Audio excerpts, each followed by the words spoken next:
Сәлем студент, сессияға дайындалып жатсың ба? Әне-міне дегенше семестрді аяқтадық.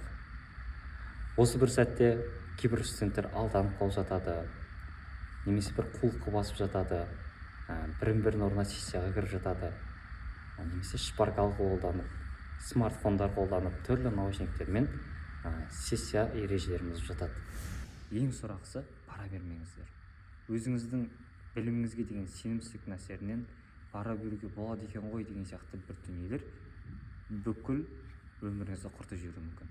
Қымбатты студенттер, бұндай дүниелерге барынша бармауларын сұраймыз. Неге? Себебі бізде академиялық адалдықты сақтау барысында бұндай дүниелерден ұсталып қалсаңыздар, оқудан шығарып жіберуге дейінгі шараларға тап боласыздар. Сондықтан да бұндай дүниелерге энергияларыңызды құртпай, оданнан сабақтарыңызға дайындалыңыздар. Уақыттарыңызды тиімді байланып, нақты сенімділікпен кірсеңіздер, сессиядан да өтіп кетесіздер. Озанын мойындамаңыздар. Бір ескертетін нәрсе, сессияда мұғалімдер ғана емес, студенттерден жасақталған таза сессия бақылаушылары бар. Олардың мақсаты академиялық адалдықты сақтау. Сессия процесіндегі барлық болып жатқан әділетсіздікке сол кісілер, яғни біз студенттер қадағалайтын боламыз. Біз таза сессия мүшелері сіздерден академиялық адалдықты сақтауларыңызды сұраймыз.